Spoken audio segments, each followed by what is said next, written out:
We remain steadfast in our commitment in delivering local news that matters, stories that inspire, enriching the lives of Filipinos in Central and Eastern Visayas, in the Philippines and across the globe. This is your GMA Regional TV, kapuso ng bawat Pilipino.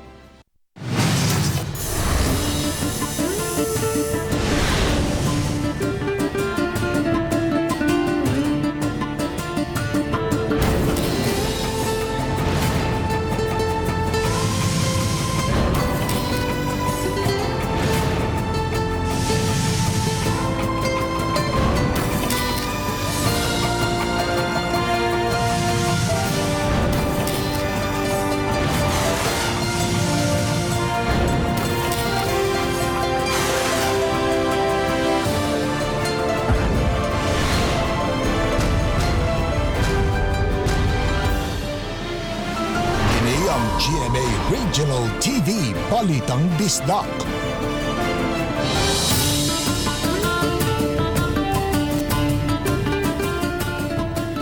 Mayong hapon na kining inyong GMA Regional TV Balitang Bisdak, ang bugtong kasaligan, kasandigan ug kadangpan sa mga Bisaya.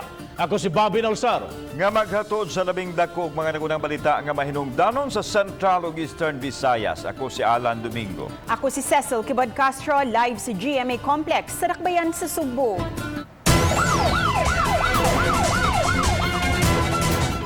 Love Triangle ug ang kalambigitan sa illegal nga drugas ang gitutukan karon sa kapulisan nga posibleng motibo sa kamatayon ni Richie Miles ni Pomuceno. Samtang nagduda ang Cebu City Police Office nga adunay relasyon ang naghikog nga pulis nga si Kulita ug ang biktima. Samtang ang kapuyo ni ini matud pa usa ka dakong drug personality. Ani ang report. Sa inisyal nga pakisusi sa Cebu City Police Office nagpadayon gihapon ang relasyon kuno ni Richie ni Pomuceno o sa iyang kapuyo nga usa ka drug personality nga kasamtangan natanggong karon sa Cebu City Jail. Apan gawas sa kalib-in ini, aduna pa kunoy laing lalaki nga karelasyon sa babae nga posibleng nakahaling sa kasuko sa drug personality ug maoy motibo sa krimen. Samtang gibutyag ni Colonel Ligan ang Pangulo sa Cebu City Police Office nga usaw-usab sa ilahang gisusi ang posibilidad nga adunay relasyon si ni Pomuceno o si Police Staff Sergeant Celso Kulita. Ikaw mukuyog ka. Yeah, twice. Di ba? So, there is still that, kanang angle nga. Posibilidad basig na sila relasyon. Tinguha sa Cebu City Police Office nga pagkigalayon sa bana sa biktima aron magkuhaan og mga impormasyon. Gimanduan usab ni Ligan ang mga investigador sa pagpangita sa CCTV aron magkatabang sa pag-ila sa mga mamumuno. Nakamonitor gani siguro ang sa sulod nga drug lord nga nanapuyilain. Kung anong gusto makagbulag. Kung dili man iyang bana, gusto makigbalik sa iyang bana, basig na ilain. Gawas sa gugma o karelasyon, dakong gisubay sa kapulisan ang kalambigitan sa babae sa illegal nga drugas o gikonsiderar nga high-value individual kay matod pa maoy budigira sa kita sa drugas sa iyang kapuyo nga anaa sa sulod sa jail facility. Sa pikas bahin, mimando si Cebu City Mayor Edgardo Labella nga palawman pa ang investigasyon sa kamatayon sa biktima. Mitanyag usab ang mayor sa pamilya nga mohatag og legal assistance ang City Hall aron makabot ang hustisya. Giklaro hinuon ini nga dako paghapon ang iyang pagsalig sa kapulisan bisan pa man sa kontrobersiya nga gilabigitan sa pipila ka mga pulis. Ang pamilya so that makabot gyud ang hustisya nga maoy gikinahanglan. Gawas lang atong alleged robbery o rape pero siya mismo nga yunusan sa kinabuhi. So kinahanglan yun na makamtan nila ang justisya sa pamilya. Kauban si Cleofer Lumayag og Rod Prado, ako si Alan Domingo. Balitang Bisdak. Usa ka 42 anyos nga lalaki patay diha-diha dayon na human siya gipusil sa sitio Sambagan, Barangay Tabunok, Dakbayan sa Talisay. Ang biktima nga giila nga si Roger Mangas sa mulupyo sa usab sa maong dapit. Sa pagresponde sa kapulisan, patay na kini napalgan sakay sa nakaparada nga motorsiklo. Sa pakisusi giingong padong nga mukuha sa iyang motorsiklo ang biktima nga giparada at bang sa iyang tindahan. Apan kalit lang nga gipusil siya sa mamumuno. Padayon pa karon ang investigasyon sa maong pagpamusil. Sa Mandawi City, gisugda na ang pagpamakuna sa mga lolo o lula. Usa pa hinuon ka vaccination center ang gigamit karon apan nagplano ang syudad nga moabli og mga vaccination center. Ang report ni Nico Serino. Sayo pa lang nag-abot-abot na sa Mandawi City Sports Complex nga may vaccination center ang mga lolo ug lola. Gikan sila sa Barangay Subang Dako, ang pilot barangay kansang mga senior citizens ang mabakunahan. Sa consultation area, ang mga doktor sa City Health ang miabi-abi ug nagsusi sa medical condition sa pasyente. Hapsay ra hinuon ang pagpamakuna ug daghan ang miasister kanila. Madugay lang sila sa post-vaccination area, gimonitor kung doon na ba sila'y nasinati nga adverse reactions. Si Ginang Brenda, misaysay nga ang iyang mga anak mitambag kaniya nga magsulob sa gitawag nga bakuna blouse. Para naingingon sa akong mga anak, suloba to mami, para diretso, wala di na ka mag-ana-ana. So akong ipangmapangita. So nakita man na. Kasi akong pag-edad as a senior citizen, vulnerable manggod ta. So, kinanglan jud ko mag-decide. Sagad ra sa na-monitor nga mga kondisyon sa mga lolo ug lola ang taas nga blood pressure. Hinuon human sa 30 minutos ngadto sa usa ka oras, i-release ra sab sila aron makauli na. Automatic yung ko magpabakuna yung ko. Oh, nga naman sir. Ako decision para sa akong safety. Para makakuha ko herd immunity. Nangunay si Mayor Jonas Cortez pagsusi sa unang adlaw sa vaccination sa mga senior citizens. Natagbaw ra siya sa proseso ug nalipay nga hamo ang dapit. Nakita na to nga ang sistema in place. So hopefully kani mapadayon tani no sa pag-roll out sa tibuok vaccination program. Dugang sites pa ang buksan sa Dakbayan kundi mas daghan ang iakomodar sa vaccination. Mag-agad sab hinuon kini sa supply sa bakuna nga ihatag sa DOH. Ato lang timbang-timbangon mas kuan gyud ang benefits no. So mao na usag is atong target gyud nga makabot natong herd immunity through ni kuan gyud nga majority sa vaccine at least 70 more than 70 labing Mayo. Uban ni Godfrey Relien, Nico Sereno, Balitang Bisdak. 7 kaadlaw na lang sa ulugo na nato ang ika-500 katuig nga kadaugan sa Mactan. Usa sa mga highlights mao ang reenactment sa makasaysayanong panagsangka tali sa mga lumad ug mga langyaw diha sa Mactan. Kinsa-kinsa kaha ang muda sa papel nila ni Dato Lapu-Lapu, Rayna Bulacna ug Magellan karong tuiga. Ato kining sayran sa report ni Luan May Rondina. Sub-sub na karon ang pagbansay-bansay sa mga nga mulangkob sa reenactment sa kadaugan sa Mactan. Si Lapu-Lapu City Mayor Junard Ahong Chan sa nahunang interview mipasabot nga aron masiguro nga malikayan ang pagtakboy sa COVID-19 ang tanang participants gipahimutang lang sa usa ka dapit o gitawag nga bubble rehearsal. Sa nakalabayng mga tuig kanunay giatngan kung si kinsa-kinsa ang mga artista nga muda sa papel nila ni Dato Lapu-Lapu, Bulacna ug Magellan.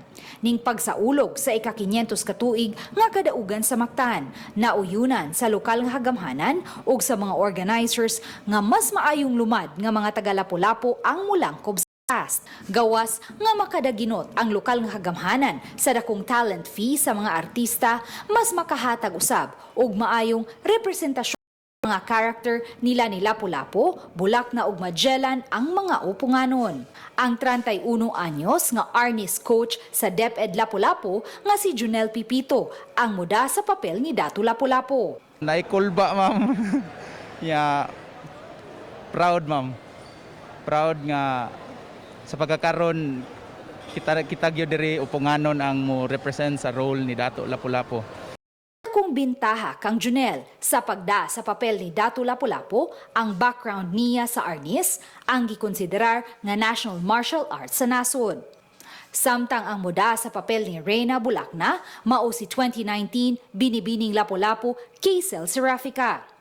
Ang Portuguese navigator nga si Ferdinand Magellan hatagan og kinabuhi sa event host nga si Wichthofen Heinrich Intong.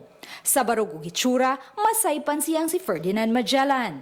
Apan lagi kay siya usaman ka event host ang microphone ug dili ang arnis ang kaniyang kuptan. Usa sa pinakalisod kay actually dili jud taanan og mga fight scenes no, and wala ta nakaagi og training before, but Lapu-Lapu city government are doing their best also nga ma-prepare me tanang mga performers. Uban ni Marlon Melgazo, Luan Merondina, Balitang Bisdak. Sa hotel sa balay. Balay ra, way gasto. Ay, Gasto kayo? gusto kayo? Oo. May balay. Balay, balay. Ano, mag-unsa man sa balay, sir? Wala lang, magkuhan lang. Tulog. Balay say balay. Kay, Para mailas ginikan na ning ano. kung hotel di ay, Batay man hotel sir. balay yun. Balay balay.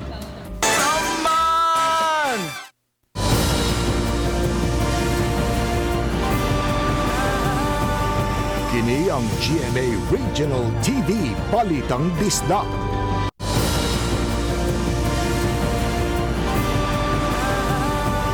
Kini ang GMA Regional TV Balitang Bisdak.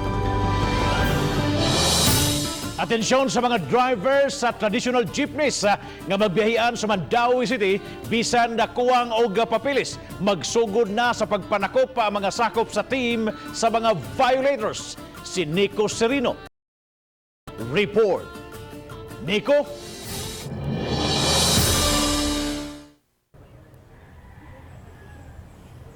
Yes, Bob, maghingusog na ang team sa Mandawi niining mga traditional jeepneys nga nagbiyahe bisan dili sila otorisado.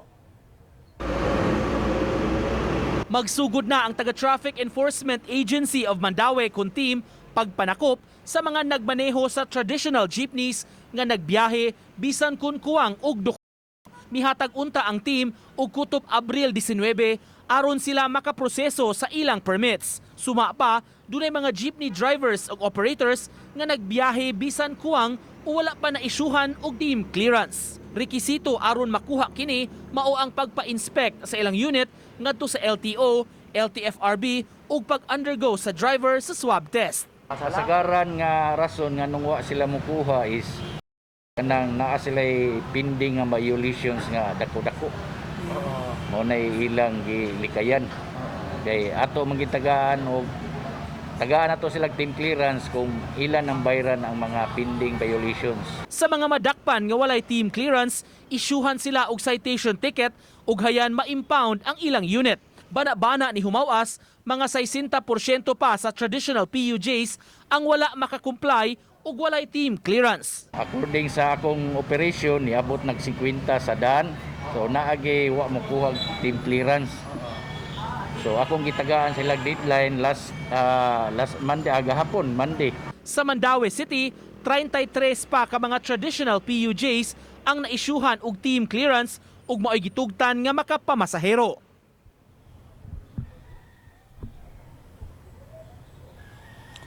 Laing katuyuan, Bob, niining gihimo sa team ang pagsiguro nga napatuman gihapon ang mga health protocol tungod kay duna kunoy mga traditional PUJs nga nagbiyahean gihapon nga wa matuman ang social distancing kining pagbutang og barriers. Mao nga mag-inistrikto na unya ang team batok kanila. Bob? Daghang salamat Nico Serino sa imong report.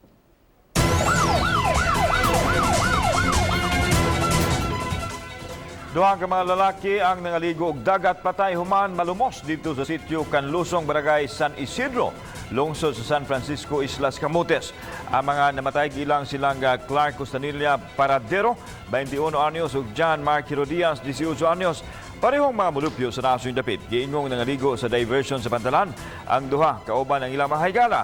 Kinibisan sa pasidan nga dili mo kumpiyansa kay dagko ang baho tungod sa kusog nga hangin epekto sa bagyong Bising.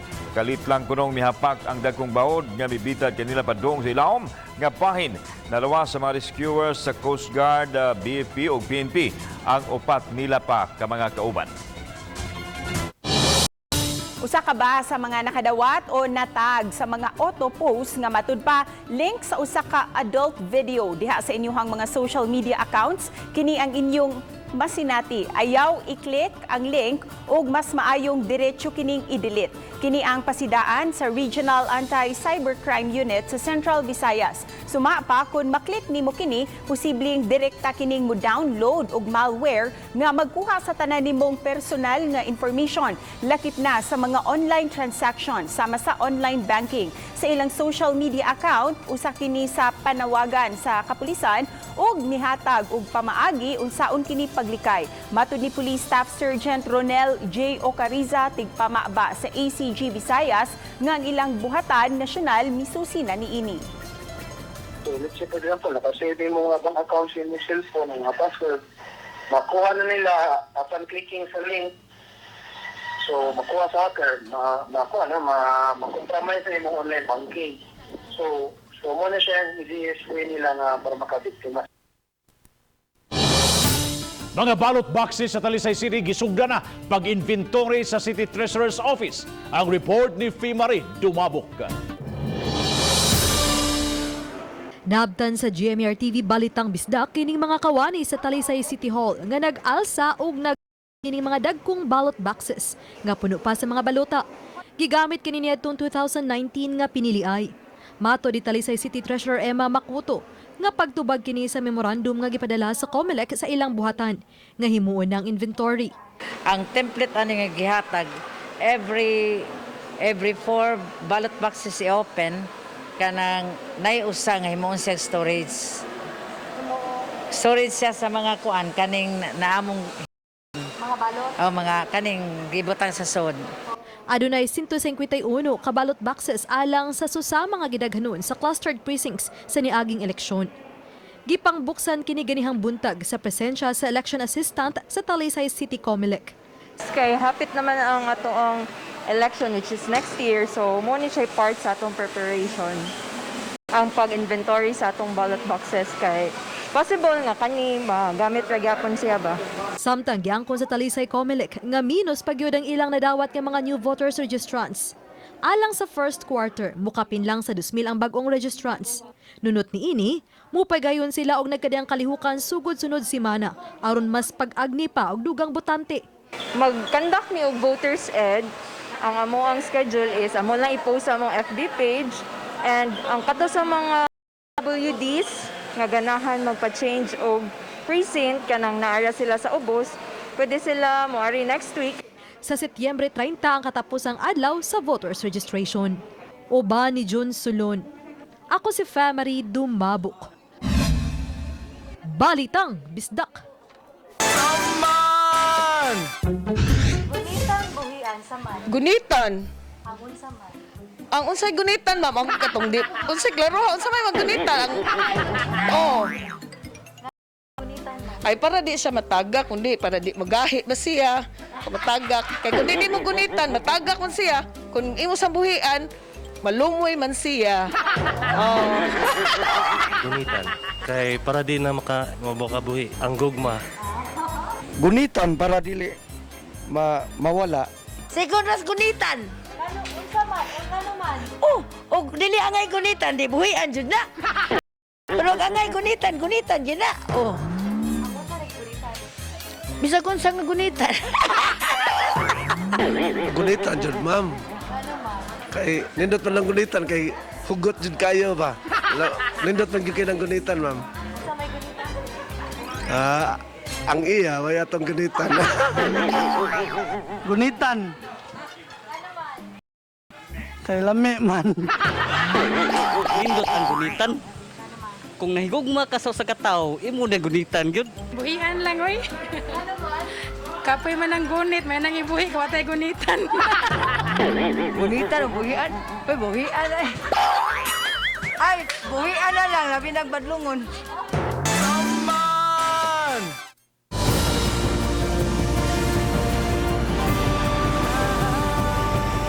Kini ang GMA Regional TV Balitang Bisdak.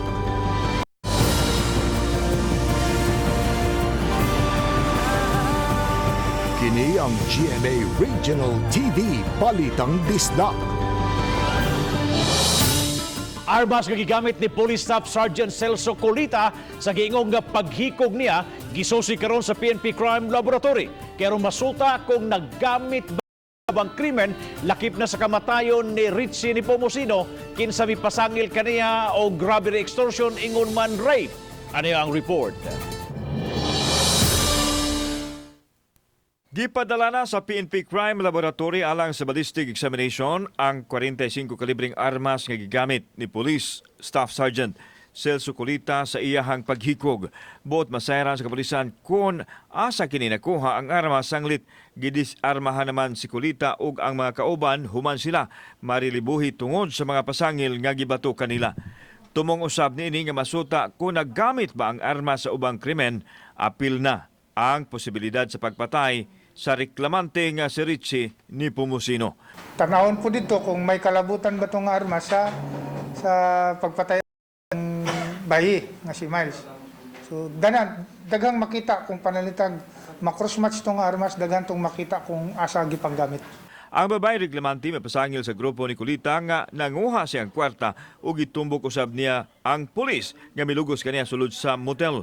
Namatay ang babae niadtong Abril 19 ug pipila ka oras lang napalgan usab nga wa nay kinabuhi.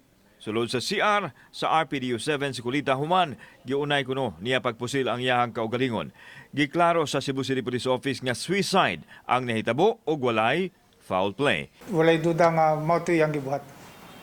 Walay foul play, wala na. Wala ito foul play. Base sa initial findings sa atong investigador. Giklaro ni Ligan nga wa makagawas ni atong Lunes si Colita base sa record sa logbook sa restriction area sa PRO 7. Samtang magdepende kuno sa hukom sa pamilya ni Colita kung ipa-autopsy ang lawas nini. Kauban si Cleofer Lumayag ug Rod Prado. Ako si Alan Domingo. Balitang Bisdak. Mga barangay tanod sa 30 ka mga barangay sa Dakbayan sa Lapu-Lapu gihatagan og libreng uniforme sa lokal nga kagamhanan niadtong Lunes unang giapuran ang mga tanod sa 19 ka barangay sa mainland. Samtang kagahapon ang distribution sa uniforme sa mga tanod sa 11 ka mga barangay sa Islas Olango. Matag usa makadawat og usa ka polo shirt, usa ka sweatshirt og duha ka reflectorized pants. Maabot sa 900,000 ang gigahin sa Dakbayan alang sa uniforme sa 600 ka mga barangay tanod. Ang gahin gikuha sa budget sa Office of the Mayor. Tungod sa padayong pagsaka sa mga kaso sa COVID-19 sa lalawigan sa Siquijor, may pagawas og executive order ang Kapitolyo nga suspinsuhon una ang bilyard ug ang videoke aron kalikayan ang local transmission. Ang executive order sa lalawigan subay sa awhag sa Department of Interior and Local Government. Apan sa lungsod sa Talingting, gilibkas na kini sa mayor ang maong kamanduan. Mga mulupyo ang sa lungsod ang makaduwa sa bilyard. Lakip na usab sa gitugot ang pag-videoke. Apan alang lang kini sa mga mulupyo sa lungsod.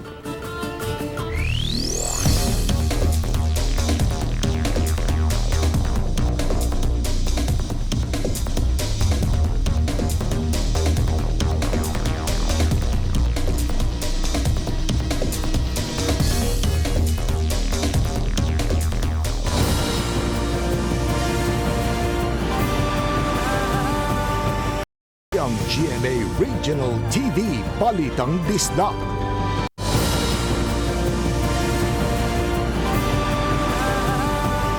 Kini ang GMA Regional TV Balitang Bisdak.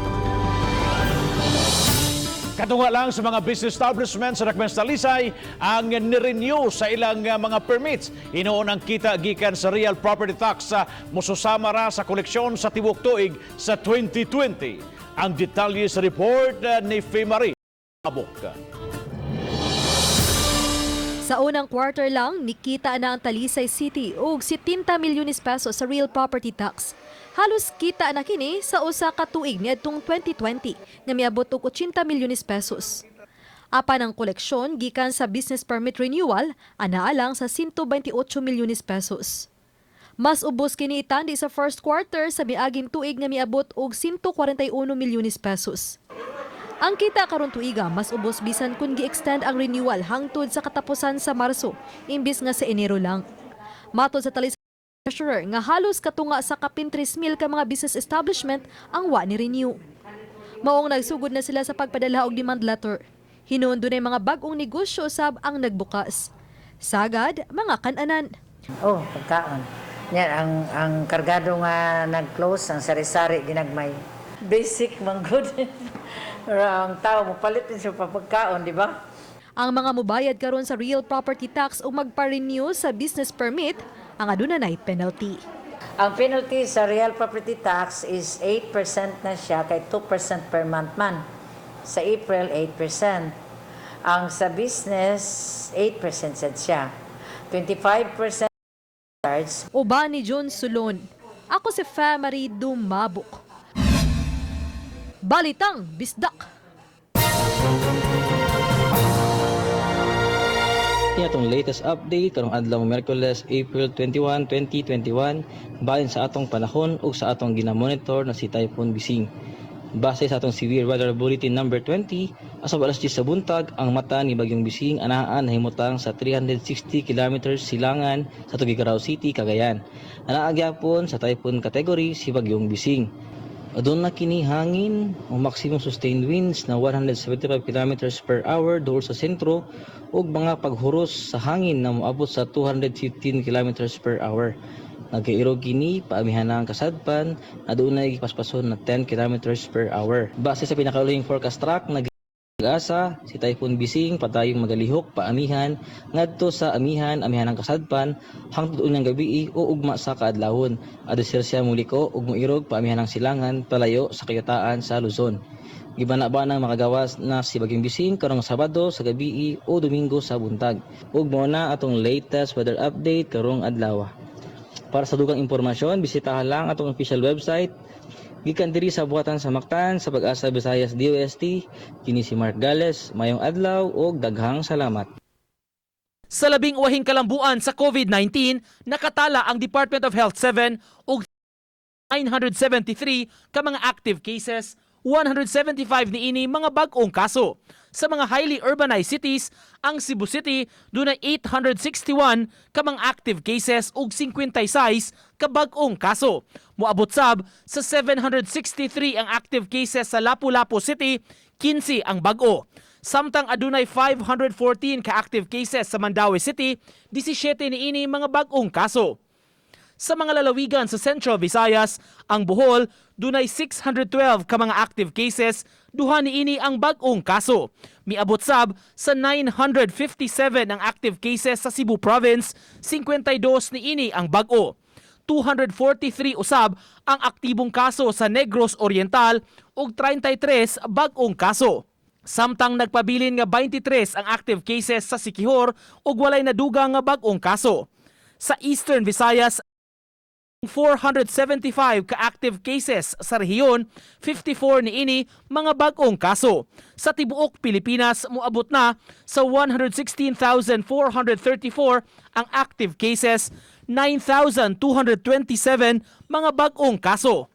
Samtang sa 142,965,972 nga mga kaso sa tibuok kalibutan, 81,927,209 niini nangaayo na. Nico Sereno, Balitang Bisdak. Nagsugod sa kauluhan o karon na nakud na sa dakbayan sa Cebu ang community pantry nga naghatag og libreng pagkaon sa mga kabus nga nanginahanglan. Kung asa kining dapita, sayra nato pinaagi ni ining report.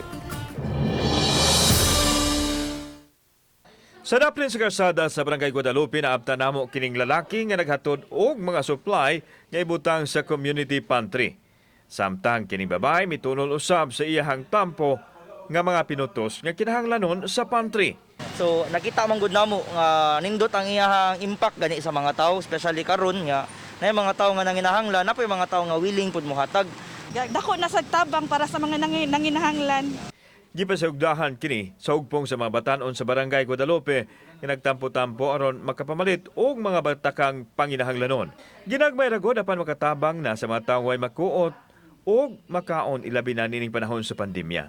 Doon ay mga noodles, dilata, bugas, itlog o guban pa. Dako na nagmatabang sa gingani ra usa ra. Dagang salamat. Kay naaying ani.